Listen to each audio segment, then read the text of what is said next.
আল্লাহর এই গুণবাচক নামটি ১১ বার পাঠ করলে কি হয় দেখুন। সুপ্রিয় দর্শক ও শ্রোতা মণ্ডলী, আজকে একটি গুরুত্বপূর্ণ এবং সুন্দর বিষয় নিয়ে আপনাদের সাথে আলোচনা করব। তাই ভিডিওটি অবশ্যই শেষ পর্যন্ত দেখুন, তাহলেই বুঝতে পারবেন।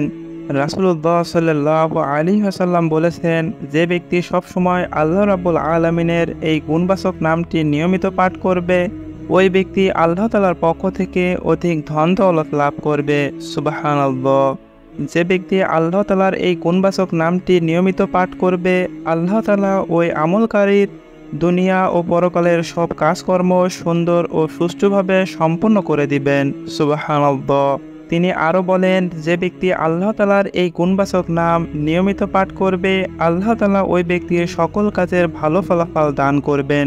সুপ্রিয় দর্শক ও শ্রোতা মণ্ডলী, আমরা হয়তো আল্লাহ রাব্বুল আলামিনের গুণবাচক সেই নামটি এখনও জানি না, তবে রাসূল সাল্লাল্লাহু আলাইহি ওয়াসাল্লাম বলেছেন, তোমরা নিয়মিত বেশি বেশি ইয়া জাল জালালি ওয়াল ইকরাম পাঠ করো। প্রিয় নবী সাল্লাল্লাহু আলাইহি ওয়াসাল্লাম নিজেই বলেছেন, তোমরা আল্লাহর এই বিশেষ গুণবাচক নামটি পাঠ করো, যেটা হচ্ছে ইয়া জাল জালালি ওয়াল ইকরাম। এটি মূলত আল্লাহ তাআলার ৯৯টি নামের একটি খাস নাম, যেটি পাঠ করলে আল্লাহ রাব্বুল আলামিন রাসূল সাল্লাল্লাহু আলাইহি ওয়াসাল্লামের মাধ্যমে উদাহরণ দিয়েছেন যে আল্লাহর পক্ষ থেকে অবধারিত ধন দৌলত দিবেন, দুনিয়া ও আখিরাতের সব কাজ সুন্দর ও সুষ্ঠুভাবে করার তৌফিক দান করবেন এবং সর্বশেষ ওই ব্যক্তির সব নেক কাজের ভালো ফল দিবেন। সুবহানাল্লাহ। সুপ্রিয় দর্শক ও শ্রোতা মণ্ডলী, ইয়া জাল জালালি ওয়াল ইকরাম আল্লাহ তাআলার এই খাস নামের অর্থ হচ্ছে সমস্ত সৃষ্টি জগতের অধিপতি, তিনি সৃষ্টিকুল থেকে ভয় পাওয়ার হকদার ও একমাত্র প্রশংসার যোগ্য। মহত্ব, বড়ত্ব এবং দয়া ও ইহসানের অধিকারী আল্লাহু আকবার। সমস্ত সৃষ্টি জগতের অধিপতি আল্লাহ তাআলার এই গুণবাচক নামটি পাঠ করব আমরা জিকিরের মাধ্যমে, ইয়া জাল জালালি ওয়াল ইকরাম। সুপ্রিয় দর্শক ও শ্রোতা মণ্ডলী, আমরা বেশি বেশি আল্লাহর এই তাসবিহটি পাঠ করব। এটি মূলত আল্লাহ তাআলার ৯৯টি নামের একটি। এই নামটি বেশি বেশি পড়তে বলার সুপ্ত রহস্য ফুটে ওঠে এর অর্থের দিকে গভীরভাবে খেয়াল করুন।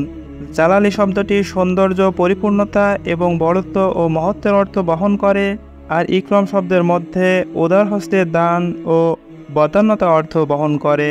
সুতরাং এই নামে আল্লাহ তাআলাকে স্মরণ করার অর্থ হচ্ছে একাধারে আপনি আল্লাহর প্রশংসা ও গুণকীর্তন করছেন, আবার পাশাপাশি তার প্রার্থনাও করছেন। নবীজি সাল্লাল্লাহু আলাইহি ওয়াসাল্লাম যা বেশি বেশি পড়তে বলেছেন, আপনার কি তা কম পড়া হয়?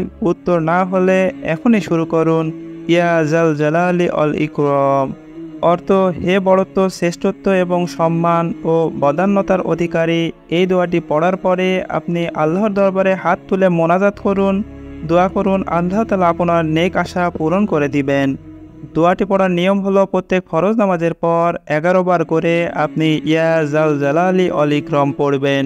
আল্লাহ তাআলা আপনার যে কোনো নেক দোয়া ইনশাআল্লাহ কবুল করবেন। আল্লাহর নামের মহত্বের কারণে, আল্লাহর গুণকীর্তনের কারণে আপনার সকল নেক আশাকে পূরণ করে দিবেন ইনশাআল্লাহ। মহান রাব্বুল আলামিন আমাদের সকলকে নেক আমল করার তৌফিক দান করুন, আমিন।